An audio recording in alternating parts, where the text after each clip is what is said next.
Hello friends, welcome to Sitaram IAS YouTube channel. In this video, we will discuss test number 1 and fourth section of this. और ये आपका vision IAS जो 2023 की test series है उसका first test था, इसका फोर्थ वीडियो है और ये टेस्ट आज कंप्लीट हो जाएगा। तो इसको देखिए, 76 क्वेश्चन में आपका ऑडिटर जनरल ऑफ इंडिया से एसोसिएटेड क्वेश्चन यहाँ पे पुट किया है। तो अटॉर्नी जनरल जो ऑडिटर जनरल ऑफ इंडिया जो है इसके बारे में आपको देखना है कि क्या क्या चीज़ें इसके बारे में स्टेटमेंट राइट है। ठीक है, फर्स्ट सेकंड थर्ड 3 स्टेटमेंट आपको दिए हुए हैं। तो यहाँ पे आप देखें सबसे पहला कि he is the head of Indian audit account department. अब देखिए यहाँ पे क्वेश्चंस देखिए, क्वेश्चंस में ऐसा कोई लॉजिक लग नहीं पा रहा है, या तो हमें सेकंड जो स्टेटमेंट है उसको रॉन्ग करना पड़ेगा। ठीक है, तो फिर आपका फर्स्ट बन सकता है, लेकिन आपको थर्ड भी देखना पड़ेगा, या फिर यहाँ पे वन और थर्ड यदि पता चल जाए तो ये देख सकते हैं। लेकिन जब सिंगल ऑप्शन होता है तो आपको कंप्लीट ऑप्शंस देखने होते हैं।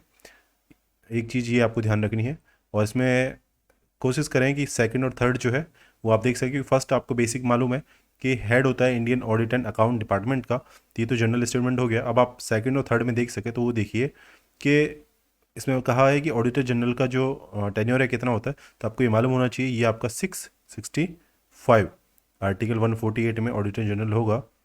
ठीक है, इसको कैग बोलते हैं, ये वर्ड आप याद रखना। ठीक है, ये हेड होगा Indian audit and account department का। और पहले एक अमेंडमेंट के थ्रू जो ऑडिट अकाउंटिंग का जो वर्क था वो कैग का हटा दिया गया, अब सिर्फ ऑडिटिंग का वर्क रहता है कैग को, ये आप ध्यान रखें। और जो टेन्योर है ये आप याद रखें 6/65, मतलब 6 ईयर या 65 जो भी पहले होगा, तो ये पीरियड रहेगा।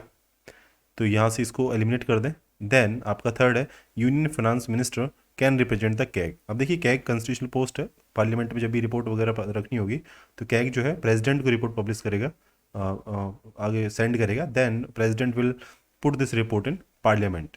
ठीक है, तो ये चीज़ आपको बेसिक मालूम होना चाहिए।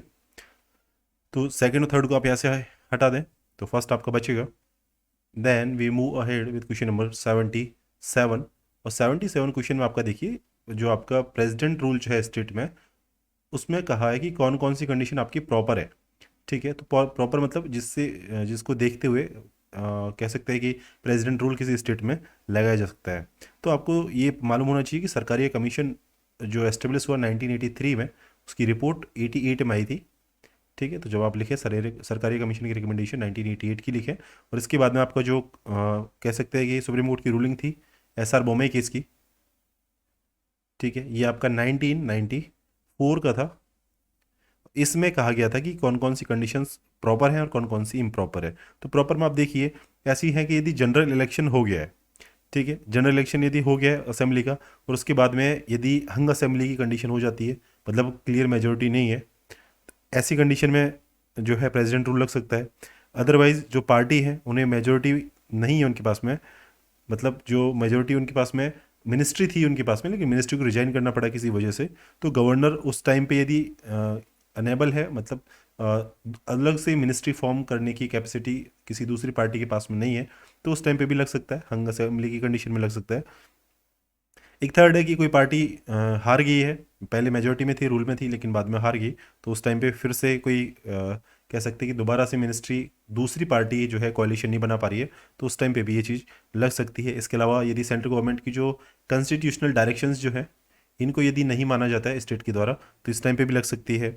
इसके अलावा ऐसी कोई चीज़ है जिनसे इंटरनल सब वर्जन जैसी चीज़ है, मतलब वहाँ पे ऐसी कोई कंडीशन खड़ी हो कि वॉयलेंट रिवोट जैसी कंडीशन क्रिएट हो जाए स्टेट में, तो भी आपका प्रेसिडेंट रूल वहाँ पे इम्प्लीमेंट किया जा सकता है। इसके अलावा और चीज़ बची वो है आपका फिजिकल ब्रेकडाउन। तो ये तो आपको बेसिक मालूम है, राइट्स वगैरह हो जाते हैं कभी मास लेवल पे, देन वहाँ पे प्रेसिडेंट रूल लग सकता है। तो यहाँ पे कह सकते हैं कि फिजिकल ब्रेकडाउन जो है ऐसी कंडीशन में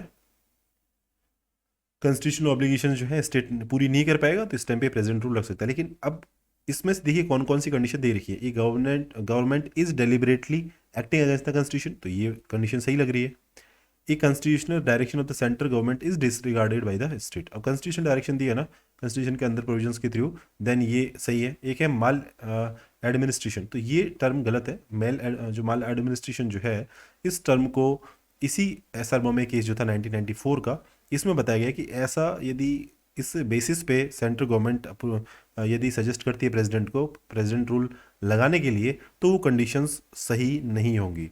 ठीक है, 1977 के आसपास की जो कंडीशंस थी, 1980s के आसपास की जो कंडीशंस थी, जिस टाइम पे जो पार्टी थी स्टेट में तो थी, जैसे बिहार जैसे जो स्टेट थे ना, वहाँ पे ऐसी कंडीशन देखने को मिली थी कि वहाँ पे स्टेट लेजिस्लेचर में तो पार्टी मेजोरिटी में है, और वो पार्टी पहले इस जब सेंटर में दूसरी सरकार बनी, तो सेंटर की गवर्नमेंट ने स्टेट लेजिस्लेचर जो थी उसको वहाँ पे प्रेसिडेंट रूल लगा दिया। तो कई लगभग 10 से 11 बार प्रेसिडेंट रूल रहा है बिहार में। ठीक है, ये चीज़ आपको याद रखना है, माइल्ड एडमिनिस्ट्रेशन रखना है। एक ऐसा, अब यहाँ पे ना इंटरनल जो वॉयलेंट रिवोल्ट हो जाता है, इसी की एक अपोजिट टर्म है जिसकी कंडीशन में नहीं लगता है प्रेसिडेंट रूल, तो आपको याद रखना है, उसको बोलते हैं इंटरनल डिस्टर्बेंस। ठीक है, इंटरनल डिस्टर्बेंस। और इंटरनल डिस्टर्बेंस जो है, जिससे यदि ऐसी फिजिकल ब्रेकडाउन या फिर आपका जो कह सकते हैं कि ऐसी कंडीशन हो जिसमें प्रेसिडेंट रूल लगाने की कंडीशन क्रिएट ना हो। ठीक है, तो इंटरनल डिस्टर्बेंस छोटी मोटी आपकी जो प्रॉब्लम्स होती हैं स्टेट्स में, उसको कहा गया। इसके अलावा एक प्रॉपर वार्निंग यदि नहीं दी गई है, और उससे गवर्नर को लगता है कि गवर्नर ने सजेस्ट किया प्रेसिडेंट को कि प्रेसिडेंट रूल लगा दिया जाए, लेकिन वार्निंग नहीं थी, तो उस टाइम पे भी उसको भी कह सकते हैं कि प्रेसिडेंट रूल वहाँ पे प्रॉपर नहीं होगा, इम्प्रॉपर कंडीशन होगी। तो ये चीज़ आपको मालूम होना चाहिए। और इसमें ये भी एक रखें कि प्रेसिडेंट रूल जो है, इसका जो इंटेंशन जो है ना, ये किस इंटेंशन से लगाया गया, ये जुडिशियल रिव्यू के अंदर आता है। प्रेसिडेंट रूल जो है ये जुडिशियल रिव्यू में नहीं आता, लेकिन प्रेसिडेंट रूल का जो बैकग्राउंड है या जो इंटेंशन है वो जुडिशियल रिव्यू के अंदर आता है। नेक्स्ट क्वेश्चन पे चले हम, क्वेश्चन नंबर 78। और यहाँ पे आपको बताना है कि which of the following provisions were added to the constitution through constitutional amendment के थ्रू, सीए जो किए गए, वो कौन कौन से है। पहला है कि president has to act in accordance with the advice of council minister, तो 74th शायद क्लॉज सेकंड है, जिसमें ऐड किया गया बाद में। और ये आपका 1970s में जो अमेंडमेंट हुए थे उसमें ये इसको ऐड किया गया। और ये शायद इमरजेंसी के टाइम का होगा, तो 1976 में जो 74th कॉन्स्टिट्यूशनल अमेंडमेंट था इंदिरा गांधी गवर्नमेंट के टाइम पे, उस टाइम पे ये किया गया था। ठीक है, इसके अलावा है कि सेकंड है all citizens who are not less than 18 year, ठीक है, इंटाइटल टू वोट। तो ये आपका 61st कॉन्स्टिट्यूशन अमेंडमेंट एक्ट था, जिसमें ये राजीव गांधी की जो गवर्नमेंट दोबारा से बनने वाली थी इंदिरा गांधी की डेथ के बाद में 1988-89 के जो इलेक्शंस थे, उस टाइम पे आप प्रॉपर उस ईयर को देख लें, तो उस टाइम पे 61st अमेंडमेंट लाया गया और 21 से एज घटा के 18 ईयर कर दी गई। Third is the state can make special provisions for the advancement of social and educational backward classes. तो आपका तो ये तो क्लॉज आपका 15(4) है, और ये फर्स्ट कॉन्स्टिट्यूशन अमेंडमेंट जो था वो इसी बेसिस पे किया गया था। तो सेकंड, थर्ड और आपका फर्स्ट है, इनको राइट ऑप्शंस आप देख लें किस में है, तो ये आपके डी ऑप्शन में है। आगे चलें, 79th क्वेश्चन है कि रिसेंटली एस्ट्रोनॉमर्स ने डिटेक्ट किया है rare giant eruption from ultra long period magnetar. Magnetar क्या होता है, ये आपके हाई एनर्जी न्यूट्रॉन स्टार होते हैं जिनके पास में काफ़ी ज़्यादा मैग्नेटिक फील्ड होता है। इसके अलावा इनसे एमिशन क्या क्या होता है, पोलराइज्ड ब्राइट एंड इनसे एमिशन होते हैं, और ब्रॉड फ्रिक्वेंसी रेंज में ये विजुअल होते हैं। ये दोनों ऑप्शन के राइट है।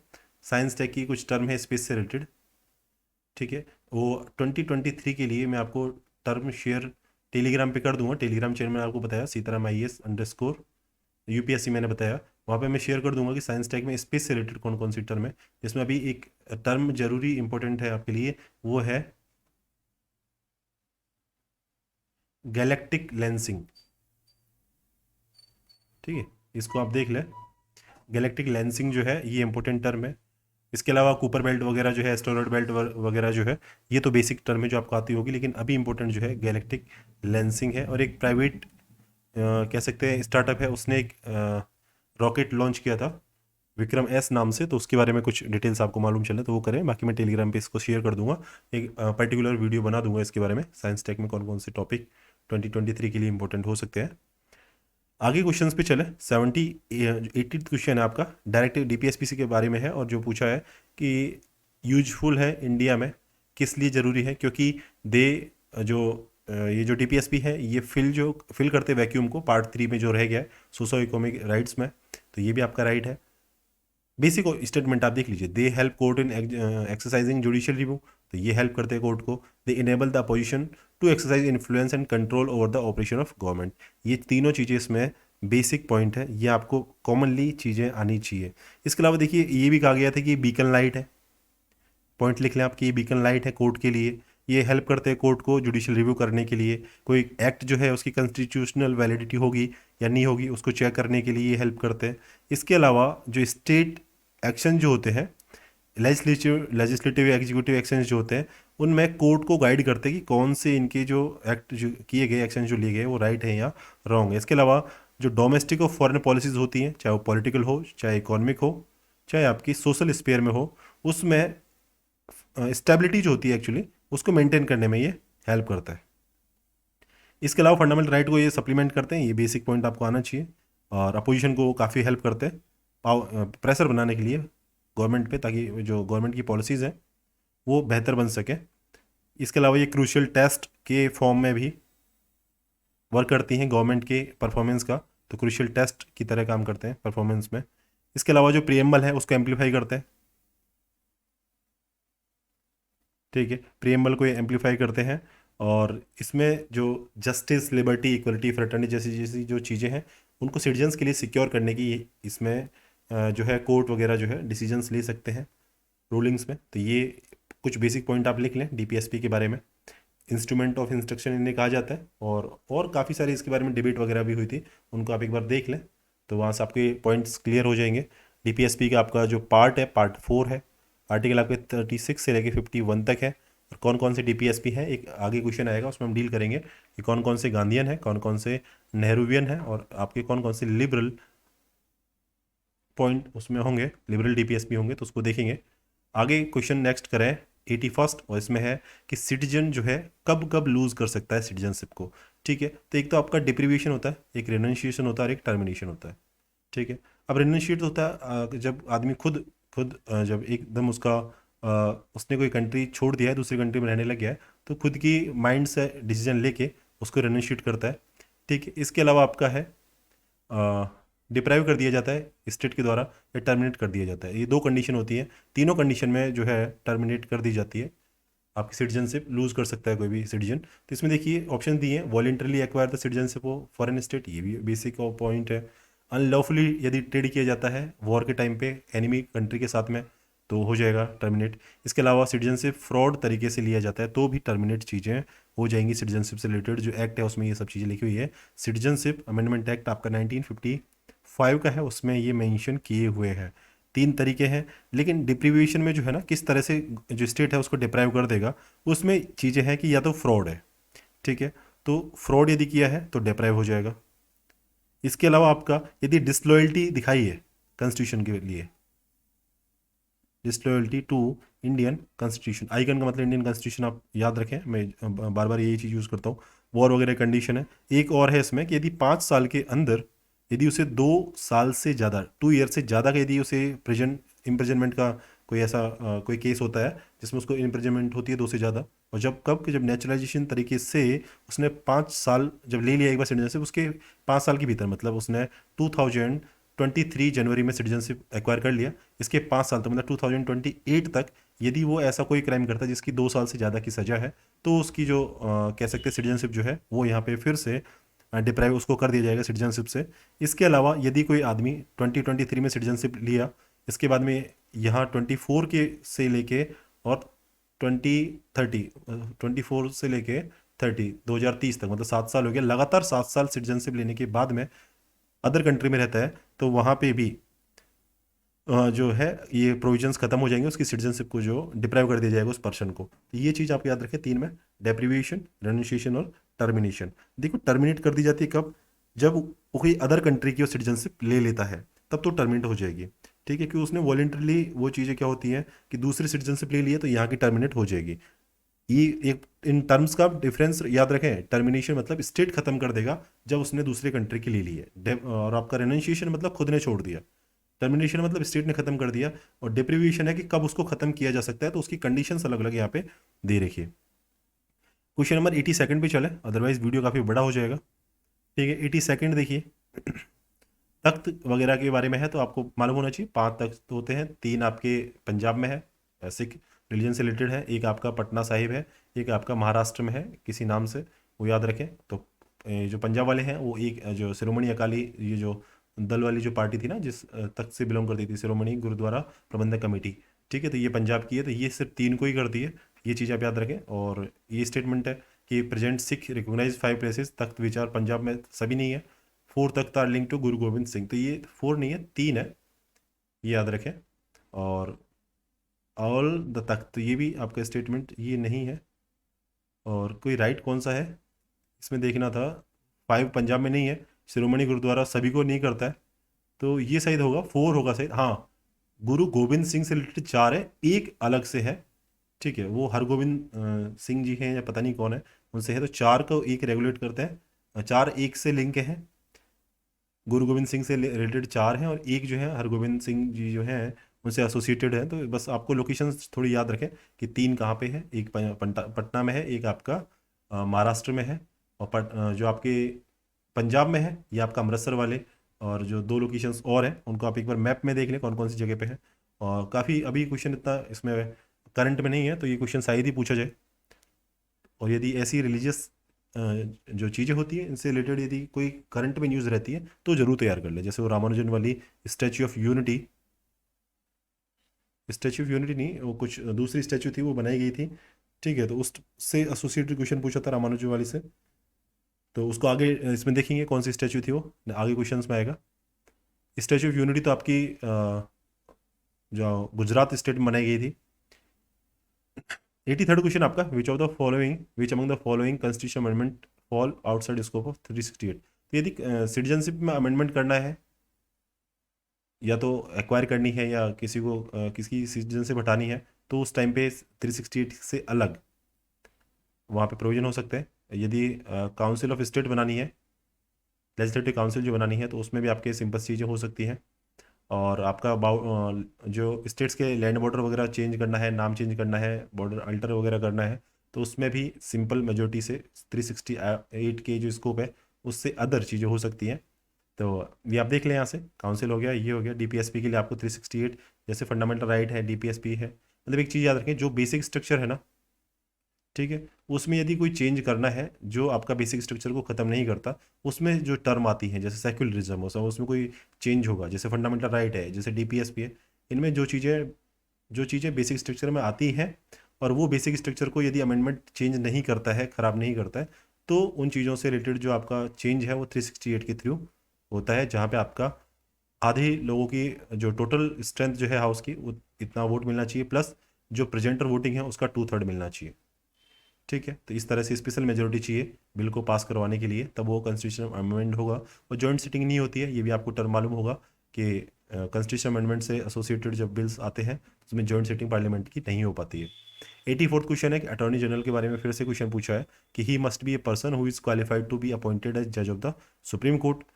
और आपका सेकंड ऑप्शन है कि वो रिसीव करता है सच रेमुनरेशन एज द पार्लियामेंट। अब देखिए इन चीज़ों का जो कॉन्स्टिट्यूशन में मेंशन है ना, और उसमें यदि आता है कि पार्लियामेंट, तो वहाँ पे पार्लियामेंट को हटा के आप प्रेसिडेंट कर लें कि प्रेसिडेंट डिसाइड करेगा रेमुनरेशन क्या होंगे, जिसके कॉन्स्टिट्यूशन में नहीं लिखे हुए हैं, ठीक है। He can take part in the proceeding of both the houses और देयर जॉइंट सिटिंग, तो पार्ट तो वो ले सकता है। अब सेकंड सही है, सेकंड रॉन्ग है, थर्ड आपका राइट है। तो सेकंड रॉन्ग है, थर्ड आपका राइट है। फर्स्ट में देखना कि ही इज़ क्वालिफाइड, ठीक है, किसके लिए, सुप्रीम कोर्ट के जज बनने के लिए। तो ऐसी क्वालिफिकेशन यदि कॉन्स्टिट्यूशन में मेंशन है तो आपको वहाँ से याद होना चाहिए कि इस तरह से मेंशन है। तो क्योंकि और एक चीज़ याद रखना, अटॉर्नी जनरल के लिए एज नहीं चाहिए, 35 ईयर वाला ऐसा यदि कोई प्रोविजन आता है उसको हटा देना, ऐसा कोई एज नहीं चाहिए। यदि वो जज बनने के लायक है सुप्रीम कोर्ट में तो वो आपका अटॉर्नी जनरल बन सकता है। और अटॉर्नी जनरल से रिलेटेड ये चीज़ है कि ये गवर्नमेंट का एक तरीके से एडवोकेट होता है, जो गवर्नमेंट से एसोसिएटेड केसेस में रिप्रेजेंट करता है गवर्नमेंट को, सुप्रीम कोर्ट या हाई कोर्ट में जहाँ पे भी मैटर होता है। इससे रिलेटेड आर्टिकल्स जो हैं उनको भी आप तैयार कर लें। और इससे रिलेटेड जो पावर्स हैं अटॉर्नी जनरल की, जैसे ये प्राइवेट प्रैक्टिस कर सकता है लॉ की, तो ऐसी चीज़ें स्टेटमेंट है, पहले भी मैंने आपको मेंशन किए हैं, बस आपने नोट कर लिए होंगे। और ऐसे जब क्वेश्चंस आते हैं तो वहाँ से अटैम्प्ट करें उन स्टेटमेंट को रिकॉल करके। आगे क्वेश्चन है 85th, और इसमें कहा है कि रीजनेबल रिस्ट्रिक्शंस जो है ना, जो आर्टिकल 19(2) में मेंशन की गई है वो कौन कौन सी है। अब देखिए वहाँ पे ना आपका पब्लिक ऑर्डर है वो यदि बिगड़ता है, ठीक है, मॉरलिटी है वो यदि ख़राब कर दी जाती है किसी एक्ट के थ्रू, या फिर आपका सोवरेनिटी और इंटीग्रिटी है, ये यदि खराब की जाती है, या कंटेम्प्ट ऑफ कोर्ट जो है, ऐसी चीज़ें जब होती हैं तो उस टाइम पे आर्टिकल 19 सेकंड में ये मेंशन है कि ऐसी जगह पर ये रीजनेबल रिस्ट्रिक्शंस लगाई जा सकती हैं कि आर्टिकल 19 को वहाँ पे फॉलो नहीं करवाया जाएगा। ठीक है, इसके अलावा एक वर्ड और याद रखें, मॉरलिटी के साथ में डिसेंसी। ठीक है, डिफेमेशन वाली जो आप न्यूज़ सुनते होंगे, डिफेमेशन या इंसाइटमेंट टू ऑफेंस, और यदि हमारे फॉरेन नेशन जो हैं उनके साथ में रिलेशन जो है वो यदि ख़राब किए जाते हैं किसी एक्ट के थ्रू, किसी पब्लिक के काम के थ्रू, तो जो पर्सन जो उस काम को बिगाड़ रहे हैं उनको ये जो 19 की प्रोविजंस है उस टाइम पे लागू नहीं होते, या सिक्योरिटी ऑफ स्टेट जो है उसको थ्रेट होती है। ठीक है, तो उस टाइम पे आर्टिकल 19 में रीजनेबल रिस्ट्रिक्शंस लगाई जा सकती हैं। अब leaking classified material by intelligence officer आपका सिक्योरिटी को ब्रीच कर देगा, तो ये हो जाएगा। Giving speech to take up arms, इससे क्या होगा, आपकी जो पब्लिक ऑर्डर जो है ना ये बिगड़ जाएगा, तो ये ऑप्शन राइट हो जाएगा। इसके अलावा speech which can hamper stability of government, अब देखिए गवर्नमेंट को क्रिटिसाइज किया जा सकता है, इसके लिए ये प्रोविजंस नहीं है 19 में। कंटेम्प्ट ऑफ कोर्ट जो है स्पेशल मेंशन किया गया है 19(2) में, तो यहाँ से जो ऑप्शंस में ये स्टेटमेंट मेंशन हो उसको राइट कर लें 1 to 4 में, तो ऐसा ऑप्शन आपका ए होगा। 86 क्वेश्चन आपका गांधीयन प्रिंसिपल के बारे में है। इसके लिए में कुछ आर्टिकल्स थे जो मैंने लिखे थे कि कौन कौन सी चीज़ें गांधीयन होंगी, गांधीयन डीपीएसपी में आएंगी, कौन कौन सी नेहरूवियन में आएंगी, तो ये चीज़ लिख लें, नेहरूवियन। इसके अलावा है आपका लिबरल, और है आपका गांधीयन। ठीक है, तो गांधीयन को बीच में लिखा है तो आपको पता चलेगा कि दोनों में ये चीज़ें कॉमन आएंगी। अब देखिए स्टार्टिंग की जो है ना 38, 39, 40 को छोड़ दो क्यों, 40 गांधीयन में आएगा। इसके बाद है 41, 42 और 43 और 47, और 47 को यहाँ पे भी ले लो आप। ठीक है, इसके अलावा 43A में जो यहाँ पे है 43A, और 43B जो है यहाँ पे है गांधीयन में, मतलब। ठीक है, अब 38, 39 में जो है लीगल जो आपका फ्री लीगल एड वगैरह दिया गया है वो नेहरूवियन है। 41 में आपका जो राइट टू एजुकेशन वाला जो चीज़ें हैं, और डिसेबिलिटी कंडीशन में यदि असिस्टेंस दिया जाएगा वो है। 42 में आपके कुछ प्रोविजंस ऐसे ही हैं जो लेबर वगैरह से एसोसिएटेड है। और 43 में आपका 43 में आपके हैं वेजेस वगैरह है, तो जब वेजेस वगैरह की बात होती है जब तो है 43 का नेहरूवियन से। ठीक है, और जब 43B की बात की जाती है ना, तो इसमें आपका कोऑपरेटिव सोसाइटी को मेंटेन करना, बनाना जो है ये आपका गांधीयन से आएगा। और 43A में जो है ये आपका है कि जो मैनेजमेंट है इंडस्ट्री वगैरह का, फैक्ट्री वगैरह का, तो उसमें रोल होगा वर्कर्स का, तो ये 43 आपका नेहरूवियन ही होगा। 47 में है आपका कि न्यूट्रिशन लेवल जो मेंटेन करना है ना, ये नेहरूवियन है, लेकिन लीकर को बैन करना है, ये गांधीयन प्रिंसिपल है। इसके बाद में कौन से बचे वो उसमें और देख लेंगे हम कि 44, इसके बाद में 44 यहाँ पे, तो 45 गांधीयन है, क्योंकि 45 में क्या कहा गया है कि जो सोशली और सॉरी एजुकेशनली और कह सकते हैं इकोनॉमिकली जो वीकर सेक्शन है, जैसे SC ST जो है, उनकी उनकी जो राइट्स है उनको प्रिजर्व करना है। और कुछ वर्ड है कि उनका जो सोशल एक्सप्लोटेशन जो होता है उसको रोकना है, ऐसी टर्म है 45 में, तो ये गांधीयन प्रिंसिपल है। 46 जो है ये 45 में है। 46 का मैं क्लॉज देखता हूँ एक बार। 46 में शायद न्यूट्रिशन लेवल से एसोसिएटेड चीज़ है कि न्यूट्रिशन लेवल को मेंटेन करना है। इसको मैं आपको बताता हूँ क्योंकि ये काफ़ी बार क्वेश्चन आता है।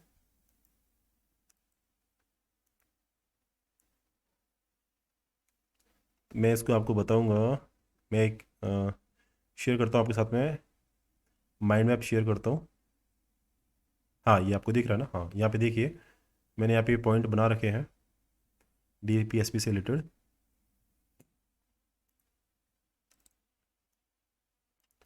DPSP आपका आएगा यहाँ पे, ये तो डिबेट हो गया। हाँ, ये देखिए आपके ये DPSP है, और शायद आपको क्लियरली दिख रहे होंगे ये रहे कि नेहरूवियन है आपके, देख लीजिए। हाँ, आपको दिख रहा है अभी, ठीक है। नेहरूवियन आपके 38, 39, 39A ये मैंने आपको बताया। 40 फिर आपका 40 को छोड़ दीजिए क्योंकि 40 आपका गांधीयन में आ जाएगा। फिर 38 से लेकर टोटल 43 तक आ जाएगा। आप बेस इसमें रखें 44, मतलब 44 से पहले वाले नेहरूवियन है, 44 के बाद में जो है वो लिबरल है। ये आपको बेसिक आना चाहिए। फिर इनमें से कौन कौन से स्किप करना है, मतलब नेहरूवियन जो है इनमें से 40 को कर दीजिए क्योंकि पंचायती राज आ जाएगा। फिर 43 जो है 43 ए, अब 43 में जो है आपका ये देखिए 43 ए नेहरूवियन है और 43 और 43 बी गांधीयन है। इसमें देखना क्या फ़र्क है कि 43 जो है यहाँ पे देखिए कि लिविंग वेजेस की बात होगी वर्कर्स के लिए तब तो नेहरूवियन होगा, और जब कॉटेज इंडस्ट्री को डेवलप करने की बात होगी तो आपका गांधीयन होगा। ये चीज़ आपको कॉमन याद रखना है। फिर 43 ए जो है ये आपका नेहरूवियन है, मतलब वर्कर्स का पार्टिसिपेशन होगा मैनेजमेंट में। 43 बी है कि कॉर्पोरेट सोसाइटीज़ का प्रमोशन होगा, वॉलेंट्री फॉर्मेशन या ऑटोनोमस फंक्शनिंग है, डेमोक्रेटिक कंट्रोल है, तो ये आपका गांधीयन प्रिंसिपल हो जाएगा।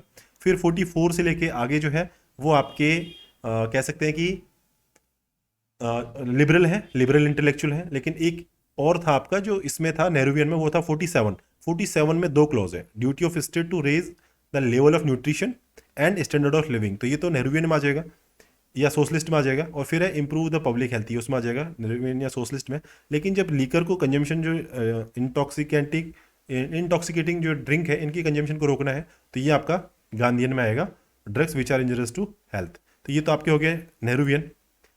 अब इसके बाद में गांधीयन में 40 पंचायत हो गया था। 43 हमने देखा 43 कॉटेज इंडस्ट्री, 43 बी कोऑपरेटिव हो गया, 46 47 48। अब यहाँ पे 47 को हमने नेहरूवियन से अलग कर लिया।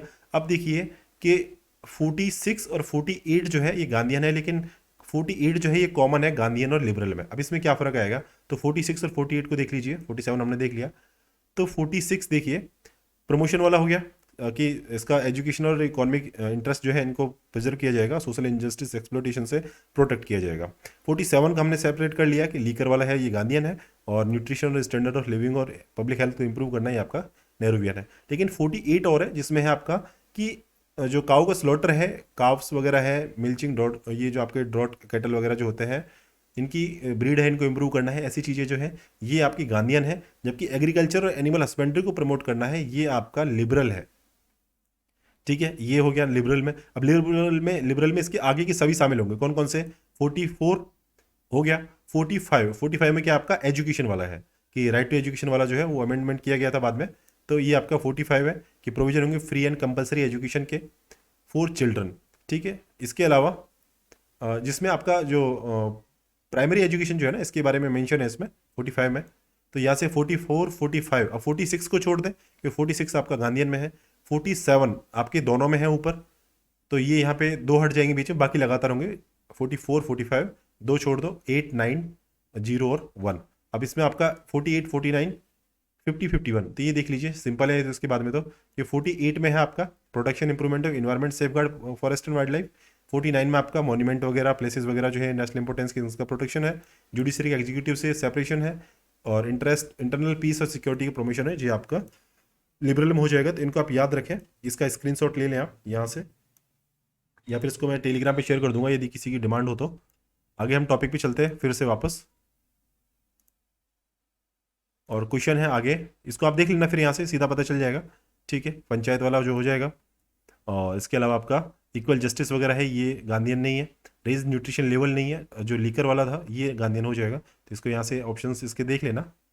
ठीक है, कौन कौन से राइट है। 87वां क्वेश्चन है हमारा कि कौन कौन से प्रोटेक्शन जो है ये प्रोवाइडेड है, protection available fundamental rights under the constitution to एक person detain under a preventive detention. अभी आर्टिकल 22 से रिलेटेड आपका जो क्वेश्चन है, 22 में दो तरह के लॉ से रिलेटेड जो आपका बातें होती है, एक तो है आपका ऑर्डिनरी लॉ और एक आपका प्रिवेंटिव डिटेंशन।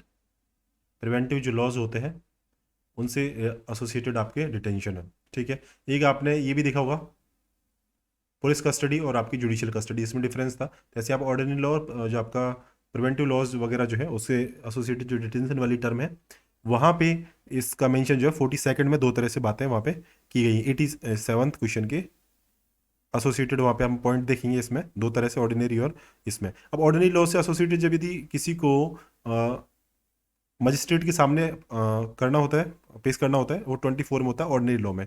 लेकिन जब यदि प्रिवेंटिव डिटेंशन का केस है तो वहाँ पे 3 मंथ का टाइम होता है, मतलब 90 डेज जो है, 90 डेज जो है, इतने टाइम तक उसको डिटेन किया जा सकता है। और इसके बाद में कमेटी बैठेगी तो उसने कहा बोले और भी डिटेन करना है, आगे भी चलाना है डिटेंशन को, तो वो और बढ़ा दिया जाता है। ठीक है, तो ये तो ऑप्शन आपका एलिमिनेट हो गया।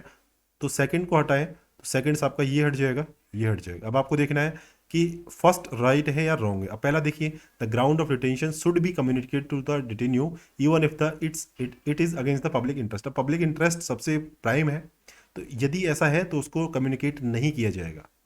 ये रॉन्ग हो गया, तो आपका थर्ड सही बच जाएगा। और detenu must be offered an opportunity to make a representation. ठीक है, अब ये जो मस्ट वाला है ना, इसको चेक करने के लिए आपको फर्स्ट वाला ऑप्शन, यदि मैं कहता कि थर्ड को चेक कर लें, तो मस्ट वाला की चांस होता है कि जिसमें ज़्यादा जो कन्फर्मेशन होता है ना, उसके 99% ऑप्शन जो होते हैं ना, वहाँ पे रॉन्ग होते हैं, 1% होता है कि वो सही होगा। इसलिए हमने फर्स्ट को देखा है कि ग्राउंड जो है डिटेंशन के वो कम्युनिकेट होने चाहिए या नहीं होने चाहिए। तो पब्लिक इंटरेस्ट वहाँ पे इंपॉर्टेंट होता है, ये चीज़ आप याद रखें। ये काफ़ी सारे क्वेश्चंस आपको सॉल्व करने में मदद करेगा। ठीक है, अभी आपको रिसेंट में न्यूज में चल रहा होगा, आपने न्यूज़पेपर पढ़ा भी होगा, जो अंडमान एंड निकोबार का जो लेबर कमिश्नर जो था ना, उस पर रेप के एलिगेशंस थे और वो अभी जुडिशियल कस्टडी में है। ठीक है, तो उससे रिलेटेड आप न्यूज़ को ट्रैक करते रहिए और जो टॉपिक है आपके पॉलिटी से रिलेटेड उनको ट्रैक कीजिए। ठीक है, प्रोसीडिंग वगैरह को नहीं, प्रोसीडिंग के जो तरीके हैं उसको वहाँ पे ट्रैक कीजिए, तो आपको जुडिशियल कस्टडी वगैरह का डिफरेंस वहाँ से मालूम चल जाएगा। आगे क्वेश्चन है 88th, इसमें है आपका रिवोकेशन ऑफ प्रेसिडेंट रूल है। तो state require parliamentary approval, revoke करना है तो कोई जरूरत नहीं होती है, प्रेसिडेंट खुद के ऑर्डर से रिवोक कर देगा। 44th अमेंडमेंट जो था 1978 का, ये इमरजेंसी के बाद में आया, नई गवर्नमेंट बनने के बाद में, तो इसने रिस्ट्रेन किया पार्लियामेंट को कि प्रेसिडेंट का रूल ज़्यादा नहीं बढ़ाया जा सकता, बढ़ाओगे तो एक बार 1 साल के लिए लगेगा, फिर इसको बार बार पास करना पड़ेगा, हर 6 मंथ के लिए बढ़ाना पड़ेगा, और मैक्सिमम आप 3 ईयर तक प्रेसिडेंट रूल किसी स्टेट में लगा सकते हो। ठीक है, ऐसी कंडीशन आप देखना, यही वाली मेंशन होगी शायद, लेकिन ये जो 6 मंथ वाला है ना, ये प्रोविजन तो फिक्स है कि हाँ 1 साल एक बार लगेगा, फिर 6 मंथ, और इसके बाद में 2 कंडीशन होंगी। यदि बढ़ाना है, इसके लिए 6 मंथ बढ़ाना है, तो उसके लिए ये है कि या तो नेशनल इमरजेंसी लग रहा है पूरी कंट्री में, अदरवाइज इसके अलावा सेकंड है कि इलेक्शन कमीशन जो है ना, उसको प्रॉब्लम हो रही है इलेक्शन करवाने में।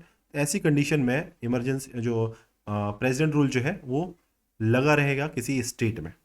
ये आप याद रखें, नेशनल इमरजेंसी कंडीशन है या पूरे कंट्री में, ये और ये याद रखना, नेशनल इमरजेंसी पूरी कंट्री में है तो ये ऐसी कंडीशन होगी, और या फिर किसी स्टेट में लगा हुआ है ऐसा प्रोविजन नेशनल इमरजेंसी का, तो भी वो चीज़ प्रेसिडेंट रूल वहाँ पे लगा रहेगा।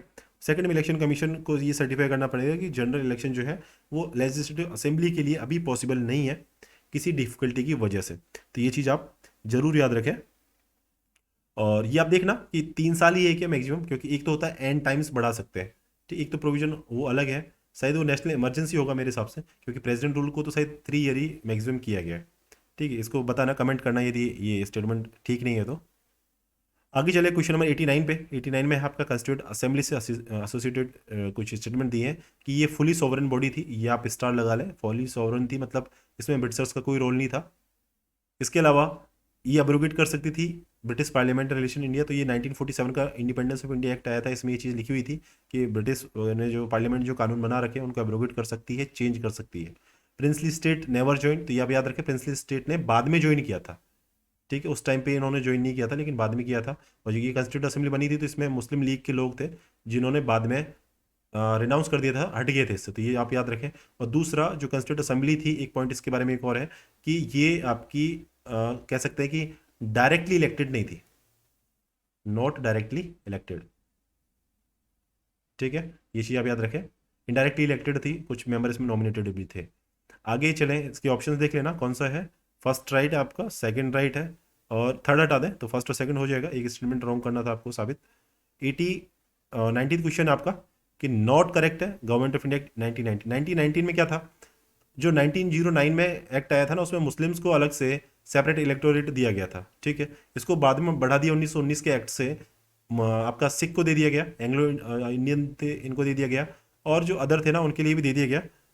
और इसके अलावा प्रोविंशियल सब्जेक्ट थे उनको 2 पार्ट में तोड़ दिए गए, रिजर्व और आपका ट्रांसफर। ये लास्ट ईयर 2022 जो ये साल गया था, इसके प्रीलिम्स में क्वेश्चन पुट किया था। इसके अलावा बाई कैमरल लेजिस्लेचर बना दिया गया था सेंट्रल पे, जिसमें आपका जो कह सकते हैं कि काउंसिल जो थी, लेजिस्लेटिव काउंसिल सेंट्रल लेवल पे, उसको 2 पार्ट में तोड़ा गया, अपर हाउस और लोअर हाउस, ये चीज़ उसमें किए गए। इसमें एक चीज़ और है कि जो सेंट्रल का जो बजट था ना, इसको अलग किया गया स्टेट के बजट से। ठीक है। अब स्टेट गवर्नमेंट खुद के बजट पास कर सकती थी, खुद के बजट बना सकती थी। ये 3 चीज़ें खास आप याद रखें और ये स्टेटमेंट को रॉन्ग कर दें, क्योंकि ये सबके लिए, इसमें मुस्लिम शामिल नहीं थे। यदि मुस्लिम नहीं होता तो ये चीज़ें आपकी राइट हो जाती। ऐसे कुछ पॉइंट हैं आपको मालूम होते रहने चाहिए, ताकि आप उनको, वो चीज़ें जो आपके कंसेप्ट हैं वो और क्लियर हो सके। ड्यूल सिस्टम जो था ये कहलाता था गवर्नेंस का डायरकी के फॉर्म में, क्योंकि जब इसमें पावर जो थी वो ब्रेक कर दी गई थी 2 तरीके से, कि एक गवर्नर के पास होगी और एक एग्जीक्यूटिव काउंसिल के पास में होगी। उसको डायरकी बोलते हैं। बाई कैमरलिज्म का मतलब पता ही है कि अपर हाउस लोअर हाउस तरह से 2 चीज़ें बना दिया, असेंबली और काउंसिल की तरह 2 बना दिया। तो डायरकी आपका स्टेट में लगाई है 1919 में। ऐसे इसका डिफरेंस जो है 1935 के एक्ट से, वहाँ पे इसको कंपेयर कर लें कि उसमें क्या क्या चीज़ किया गया। तो प्रोविंस में डायरकी की गई, सेंटर में बाईकैमरलिज्म लगाया गया। ये चीज़ याद रखें, ऊपर बाईकैमरलिज्म था, नीचे था डायरकी। तो बी ऊपर था, डी नीचे था 1919 में। ठीक है। और यहाँ पे नॉट एम, और यहाँ पे यूनियन प्लस स्टेट, अब अलग अलग यहाँ पे सेपरेशन कर दिया गया बजट का। ये 3 चीज़ आपके देखिए, यहाँ पे भी 2 चीज़ें हैं, यहाँ पे भी 2 चीज़ें हैं, और यहाँ पे भी बजट भी 2 तरह से है। डायरकी है, ये 2 तरीके से गवर्नेंस सिस्टम है, और बाईकैमरलिज्म है, ये 2 हाउसेज है। तो ये 1919, और ये जो 2 नंबर पे आता है, मतलब नई सेंचुरी जो स्टार्ट हुई इसमें 1909, 1919 और 1935, 3 एक्ट इंपॉर्टेंट मानते हैं ना, तो इसमें सेकंड नंबर पे आता है। तो इसमेमें बाईकैमरलिज्म भी था, डायरकी भी थी, 2 तरह से अलग अलग बजट भी था, और इसमें एक के अलावा बाकी 2 को, सिख और एंग्लो इंडियन को जो है यहाँ पे राइट दिए गए इस सेपरेट इलेक्टोरेट के लिए। ठीक है। तो ये चीज़ आप याद रखें। आगे चले क्वेश्चन नंबर 91 पे, अदरवाइज वीडियो काफ़ी बड़ा हो जाएगा और आप लोग फिर उसको कंप्लीट नहीं कर पाएंगे। तमिलनाडु के बारे में है, आचार्य फिलोसफी ये है आपका वैष्णविज्म से रिलेटेड है। Famous as the chief proponent of Vishishta Advaita. ठीक है। और ये है आपका फॉलोइंग पर्सनैलिटी के बारे में पूछा है। ये आपका श्री रामानुजाचार्य है, और इसका प्रीलिम्स में क्वेश्चन आया 2022 में। तो ये स्टैच्यू ऑफ इक्वलिटी था, वो मैं भूल गया था पहले क्या है वो, स्टैच्यू ऑफ इक्वलिटी। ठीक है। तो ये चीज़ आप थोड़ा सा देख लें हिस्ट्री में। 92nd है, consider the following statement, citizens of India owe allegiance to both the union and state. ठीक है। इसके बाद में in India only a citizen by birth is eligible for office of president. अब एलिजिबल है citizen by birth, तो ये तो यूएस में चलता है, यहाँ पे तो चलता नहीं है। तो सेकंड स्टेटमेंट तो आपका राइट हो जाएगा, सॉरी रॉन्ग हो जाएगा, मतलब यहाँ पे नहीं चलता। यहाँ पे तो नेचुरलाइजेशन तरीके से भी लेंगे तो भी प्रेसिडेंट वहाँ पे बन सकते हैं, यदि ऐसा सिटीजन कोई होता है तो। इसके अलावा एक रिसेंट का केस आप ट्रैक करें नेपाल का। नेपाल में अभी वाइस क्या डेप्यूटी प्राइम मिनिस्टर बनाया गया, वहाँ पे डेप्यूटी पीएम बनाया गया। किसी के पास जो पर्सन था उसके पास यूएस की सिटीजनशिप थी, वहाँ से उसने नेपाल में भी शायद यही चीज़ है कि वहाँ पे एक ही सिटीजनशिप हो सकती है। तो नेपाल की सुप्रीम कोर्ट ने, उसने जब नेपाल की सिटीजनशिप ली है और डेप्यूटी प्राइम मिनिस्टर बना है, तो उसको रिजेक्ट कर दिया कि सिटीजनशिप राइट नहीं है, ठीक नहीं है। तो इसलिए डेप्यूटी प्राइम मिनिस्टर के पद उसको अभी छोड़ना पड़ा है। रिसेंट की न्यूज़ है जनवरी के मंथ की, इसको आप ट्रैक करें तो आपको पता चलेगा सिस्टम्स कैसे चलते हैं। ठीक। इसके अलावा है फर्स्ट आपका है कि सिटीजन ऑफ इंडिया और एलिजियंस टू बोथ यूनियन, तो यूनियन से होता है, स्टेट से नहीं होता है। ये चीज़ आप देख लें। और इसके अलावा 93rd क्वेश्चन आपका with reference to basic structure. तो ये आपका केशवानंद भारती केस में आया था, और ये balance between rigidity and flexibility जो है उसको वीकन करता है क्या, ऐसी चीज़ें क्या, तो वीकन नहीं करता, मजबूत करता है। ठीक है। तो इसको आप हटा लें, और इसका एक्ट आपको मालूम होगा 1973 का था, केशवानंद भारती केस। ठीक है। तो ये चीज़ आपको पॉइंट क्लियर होने चाहिए। सेकंड ऑप्शन को वीकन को काट दें, इसलिए ये स्टेटमेंट फर्स्ट तो राइट है, सेकंड रॉन्ग है, क्योंकि वीकन यहाँ से वीकन नहीं करता है इसको। और ये लिविंग कॉन्स्टिट्यूशन बनाता है, बेसिक स्ट्रक्चर जो थ्योरी है, एग्जाम्पल है कि हमारा कॉन्स्टिट्यूशन जो है वो लिविंग कॉन्स्टिट्यूशन में। ठीक है। इसका कॉन्स्टिट्यूशन में नो मेंशन है, ये ध्यान रखें, मतलब कॉन्स्टिट्यूशन में कोई मेंशन इसका बेसिक स्ट्रक्चर का नहीं है। ये एज ए जुडिशियल इंटरप्रिटेशन जो होता है उसका एक एग्जाम्पल है, जहाँ पे जुडिशरी ने इंटरप्रेट किया है प्रैक्टिकलिटी जो है कॉन्स्टिट्यूशन की उसको। इसके अलावा जितने भी लिविंग डॉक्यूमेंट जो होते हैं आपके, वो इवॉल्व इसी तरह से होते हैं। इसमें या तो डिबेट होती है, या ये वर्ड लिख लें आप, डिबेट के तरीके से इवोल्यूशन हो सकता है, या आपका इसके अलावा कोई चीज़ जो है वो आर्गूमेंट वगैरह है, या कंपटीशन है, या आपकी जो प्रैक्टिकल पॉलिटिक्स जो है, इसकी थ्रू ही, इन तरीके से ही आपके लिविंग डॉक्यूमेंट जो है इवॉल्व होते हैं। तो इसने कंसोलिडेट किया था बैलेंस को बिटवीन रिजिडिटी एंड फ्लेक्सिबिलिटी, और शायद बेसिक स्ट्रक्चर पे इस साल क्वेश्चन आ जाए क्योंकि काफ़ी डिबेट में रहता है। तो ये पॉइंट्स जो है ना ये आप लिख लें जरूर, क्योंकि 1973 में कोर्ट ने कई केसेस जो इससे पहले हो चुके थे उसमें बेसिक स्ट्रक्चर की थ्योरी दी, और काफ़ी इंस्टेंसेस में दिए जो जो बेसिक स्ट्रक्चर जो है कॉन्स्टिट्यूशन का उसको कंस्टिट्यूट करते हैं। बेसिक स्ट्रक्चर डॉक्ट्रिन, ये जो वर्ड है ना कंसोलिडेट करना, इसको जरूर लिख लें। कंसोलिडेट करता है रिजिडिटी और फ्लेक्सिबिलिटी जो है कॉन्स्टिट्यूशन की, इसको। ठीक है, इसका मतलब ये है कि काफ़ी सारे पार्ट जो है वो अमेंड नहीं किए जा सकते, और कुछ सारे जो है अमेंड किए जा सकते हैं, बस बेसिक स्ट्रक्चर उसका नहीं बिगड़ना चाहिए। आगे चले क्वेश्चन नंबर 94 पे। क्वेश्चन नंबर 94 आपका regarding article 20, protection respect of conviction of offence. अब ये कन्विक्शन से रिलेटेड है आर्टिकल 20। आर्टिकल 21 आपका right to life and personal liberty है, और 22 आपका प्रिवेंटिव डिटेंशन है। तो ये आपको मालूम होने चाहिए। 20, 21, 22 और 19 आपका right to freedom of speech and expression जो है वो आपके 19 में चलते हैं, राइट टू फ्रीडम वाला है। और ये सब राइट टू फ्रीडम ही है चारों, freedom of speech and expression 19। इसके अलावा कन्विक्शन ऑफ ऑफेंस से प्रोटेक्शन जो है वो आपका 20 है, 21 में right to life and liberty है, 22 में आपका प्रिवेंटिव डिटेंशन है। तो चार आर्टिकल्स को आप रिवाइज कर लें, इनके नाम जो है एग्जैक्ट याद रखें, क्या क्या इनके मैंडेट है। और यहाँ पे देखिए कि क्या मेंशन किया गया है इसके स्टेटमेंट में, और बताना है कि कौन सा इसमें करेक्ट है। तो फर्स्ट है कि no ex post facto law shall be enacted whether in civil और क्रिमिनल मैटर्स। पहला तो ये है। तो यहाँ पे देखिए, इसको आप हटा दें कि यहाँ पे लिमिटेशन होती है। ठीक है, और वो है आपकी क्रिमिनल लॉज जो होते हैं ना, क्रिमिनल लॉज, उसमें लिमिटेशन। ठीक है, सिविल लॉज वगैरह हैं जैसे कि टैक्स लॉ वगैरह होते हैं, इसमें कोई चीज़ नहीं है कि उनको नहीं लगाया जा सकता। लॉ वगैरह ऐसे बनाए जा सकते हैं सिविल में, बस क्रिमिनल जो है इसमें एक्स पोस्ट फैक्टो लॉज नहीं बनाए जा सकते।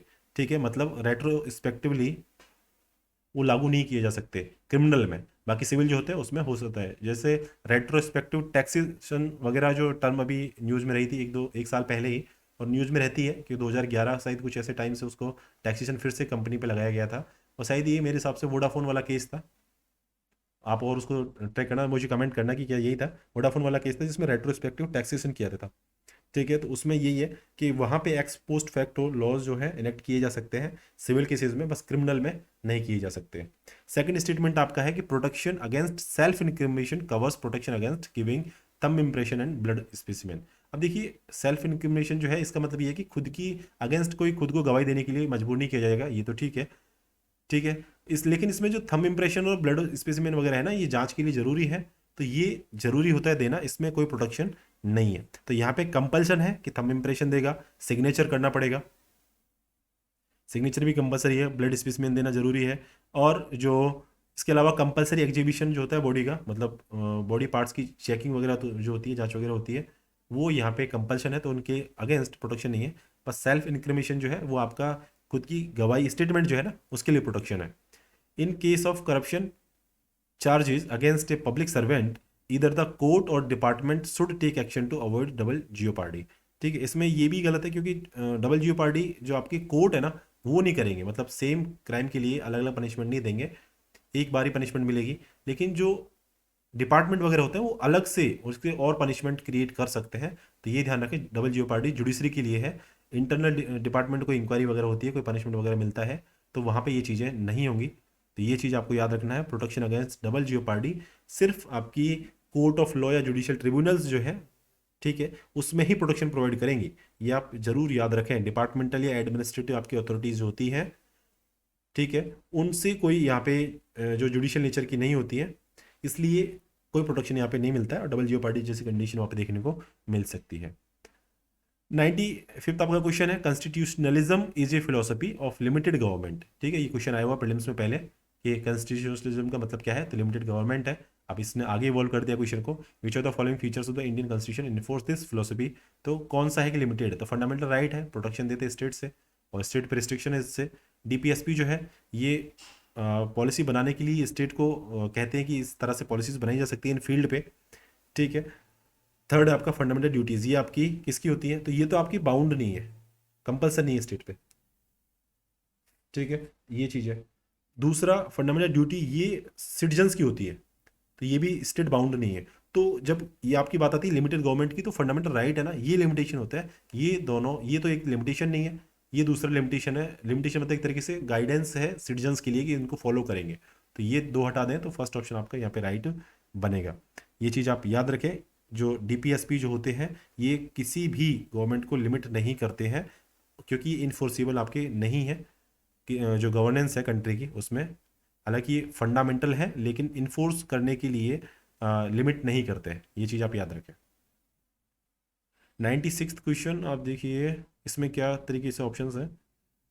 इसके ऑप्शंस अजीबोगरीबी बनाए इसने। तो यहाँ पे स्टेटमेंट पहले देखें। If A national emergency is declared on the ground of armed rebellion, ठीक, इसमें अमेंडमेंट हुआ था, 44th अमेंडमेंट हुआ था 1978 का। उसमें वर्ड को चेंज किया गया था। इंटरनल डिस्टर्बेंस जो था, इंटरनल रिबेलियन डिस्टर्बेंस कुछ था, उसको आर्म्ड रिबेलियन से चेंज किया गया था। अब क्वेश्चन है इसमें स्टेटमेंट दिए पहले तो कि इस ऐसी कंडीशन में fundamental right under 19 are automatically suspended. पहला तो ये है, ठीक है। तो देखिए ऑटोमेटिकली सस्पेंड नहीं होते हैं, ये चीज़ याद रखें। आर्म्ड रिबेलियन की कंडीशन में वॉर वगैरह होता है जब ऑटोमेटिकली सस्पेंड हो जाते हैं, तो ये चीज़ याद रखें। सेकंड आपका है कि president can suspend the rights to move the court for the enforcement of fundamental right. ये आपका है आर्टिकल 359 में है मेंशन। आर्टिकल 359 में है कि इन्फोर्समेंट जो है उसको सस्पेंड कर सकता है। ये आप ध्यान रखें, सस्पेंड कर सकता है राइट्स को। और इसके अलावा सेकंड में इसके अलावा चीज़ क्या है, इतना है, हाँ इसको जरूर आप याद रखें। इसके अलावा थर्ड है enforcement of the fundamental rights guaranteed by article 21 and 22 can not be suspended. देखो 22 तो प्रिवेंटिव डिटेंशन है, और जब इमरजेंसी लग रही है तब तो प्रिवेंटिव डिटेंशन तो दुनिया भर के लोगों को किया जाता है, तो मतलब काफ़ी सारे लोग किया जाता है। आर्टिकल है आपका वो जो सस्पेंड नहीं किया जा सकता, वो है 20। तो 20 और 21 जो है ये सस्पेंड नहीं किया जा सकता फंडामेंटल राइट। तो ये चीज़ आप थोड़ा सा याद रखें।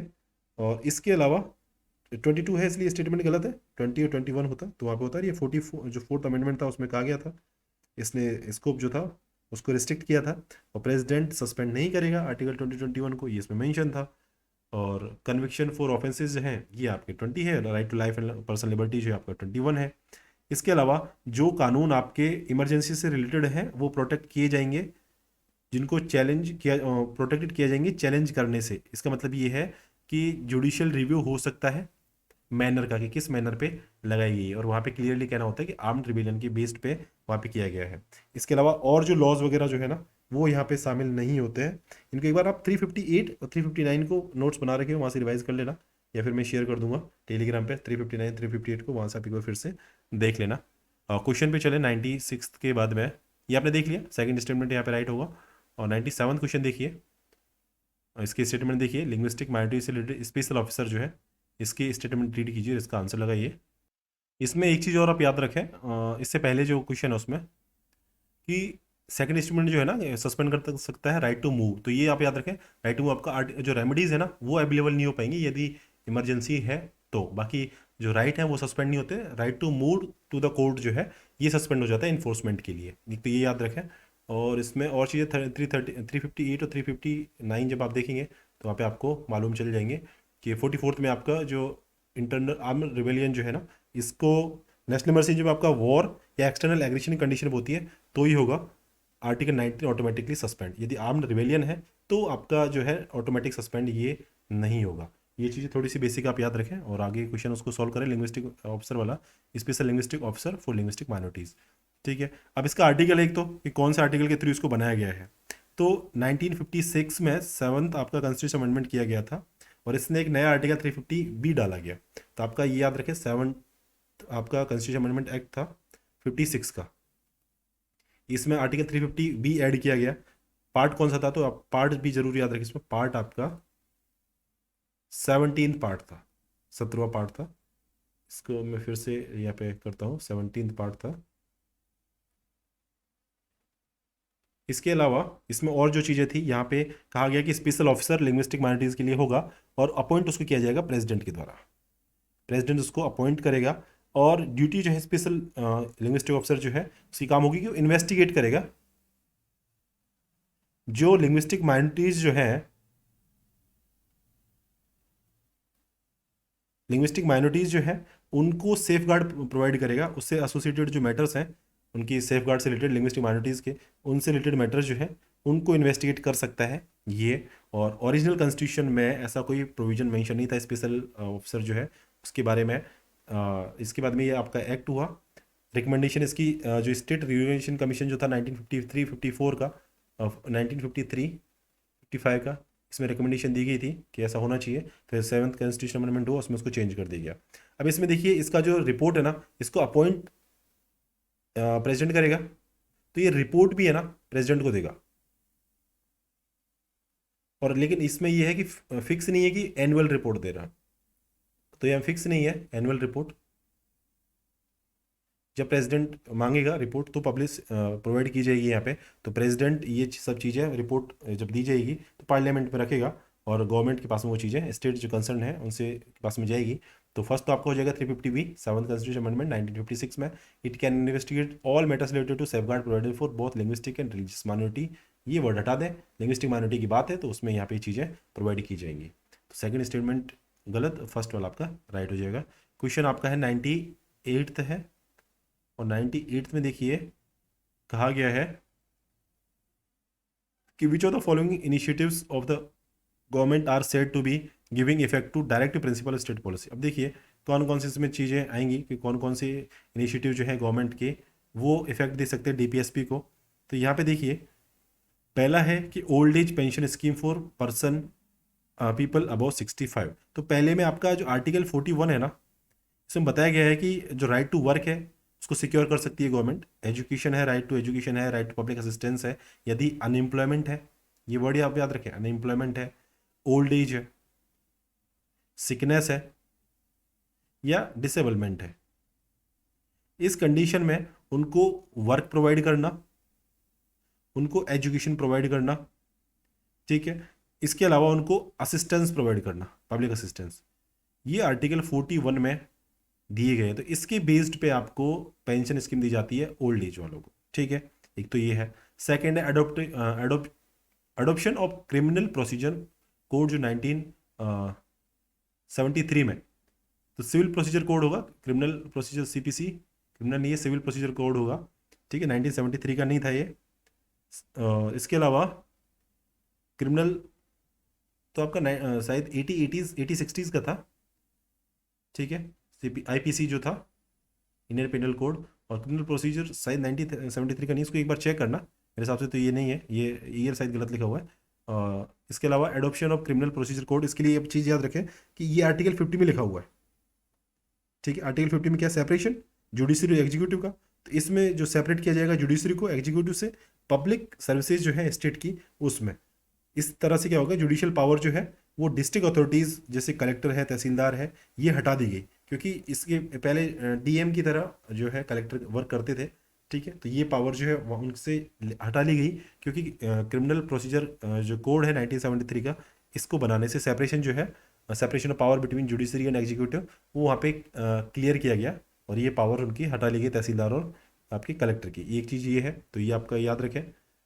क्रिमिनल नहीं, सिविल होना चाहिए शायद, या फिर क्रिमिनल प्रोसीजर कोड है, तो शायद ये मुझे ठीक से मालूम नहीं है, ये आप देखना, मैं भी इसको देखूंगा फिर से। और ये आपका राइट है, फर्स्ट ऑप्शन आपका स्टेटमेंट है वो राइट है। थर्ड है कि द प्रधानमंत्री कृषि सिंचाई योजना, ये आपका है आर्टिकल 48 में, एग्रीकल्चर और एनिमल हस्बेंड्री को प्रमोट करने की बात थी वहाँ पे, तो डीपीएसपी में कहा गया था, तो ये आपका ऑप्शन राइट हो जाएगा। इसके अलावा आपका है Mahatma Gandhi national rural employment guarantee scheme, आपका हो गया राइट टू वर्क। तो राइट टू वर्क आपका किस में है, आर्टिकल 41 में है, कि आप राइट टू वर्क प्रोवाइड किया जाएगा। और आपका जो 43 जो है ना, इसमें क्या फिक्स लेबर वगैरह जो दिया जाता है ना, और फिक्स वेजेस इसमें किए गए हैं, तो वो आर्टिकल 43 में मेंशन है कि लिविंग वेजेस जो है वर्कर्स के लिए वो मेंशन किए जाएंगे। तो चारों चीज़ें इंपॉर्टेंट है, और ये आप देख सकते हैं कि सबसे शानदार क्वेश्चन है इस टेस्ट सीरीज का, जो काफ़ी इवॉल्व किया गया है। ये इसको आप 3 स्टार लगा लें, इस तरह से क्वेश्चन प्रीलिम्स में बन सकता है, ठीक है। इसके अलावा 90 क्वेश्चन है team India wing, NITI Aayog की है। तो इसमें कौन कौन होते हैं 99 के इस क्वेश्चन में देखिए, तो इसमें आपका रिप्रेजेंटेटिव होते हैं हर स्टेट से, और सेंट्रल मिनिस्ट्री जो होते हैं उसमें भी लोग होते हैं। ये आप याद रखें कि इनका काम होता है कि इंश्योर किया जाएगा इसमें एवरी स्टेट मिनिस्ट्री को, कि उसमें कंटिन्यूस वॉइस जो उनकी स्टेट की है वो वहाँ पे देखी जाए, सुनी जाए। इसके साथ में एस्टेब्लिश किया जाएगा direct communication channel, direct communication channel आपकी स्टेट मिनिस्ट्री हो चाहे आपका नीति आयोग, इन दोनों के बीच में डायरेक्ट कम्युनिकेशन चैनल की तरह वर्क करेगी टीम इंडिया विंग। ठीक है। इसके अलावा कंसल्टेंसी विंग होती है, रिसर्च विंग होती है, टीम इंडिया विंग, 3 तरह से विंग होती है। इनके बारे में इन्फॉर्मेशन आप रखें थोड़ी सी। लास्ट क्वेश्चन है आपका, the Indian constitution guarantees which of the followings to the citizens. तो equality of status, opportunity, outcome, equality before law. ठीक है। अब इसमें से आप देखिए 1 2 3 कॉम्बिनेशन आपके, एक इसमें से स्टेटमेंट रॉन्ग है। ठीक है, तो आप देख लीजिए, एक को आपको रॉन्ग करना है। तो इक्वलिटी ऑफ आउटकम जो है ना, ये प्रोवाइड नहीं की गई है, तो 1 2 और 4 आपका राइट हो जाएगा। इक्वलिटी ऑफ स्टेटस है, इक्वलिटी ऑफ अपॉर्चुनिटी है, इक्वलिटी बिफोर लॉ है, ये सब चीज़ें मेंशन की गई है। Equality of status, opportunity, equality before law. इसके अलावा आपका इक्वलिटी ऑफ आउटकम है नहीं, तो ये पॉइंट आप जरूर याद रखें, ये भी अच्छा क्वेश्चन है, ये आपके प्रीएमएल से है। ठीक है, तो इक्वलिटी, लिबर्टी, फ्रेटर्निटी की बात की जाती है। तो ये लास्ट के 2 क्वेश्चन है, काफ़ी इंपॉर्टेंट है, इनको आप नोट कर लें। और इस तरह से हमारा ये टेस्ट कंप्लीट हुआ। आगे हम इकोनॉमिक्स का टेस्ट अटेम्प्ट करेंगे और उसको वीडियो बना के आपके साथ शेयर करेंगे। आप टेस्ट सीरीज ले लें। इस टेस्ट को मैं जो PDF है इसको टेलीग्राम चैनल पे शेयर कर दूंगा और वहाँ से आप इस PDF को देख लें। Thank you for watching this session. मिलते हैं नेक्स्ट टेस्ट में। प्रिपरेशन करते रहिए और अपनी प्रिपरेशन को फोकस्ड वे में कीजिए, वो ज़्यादा ज़रूरी है। धन्यवाद।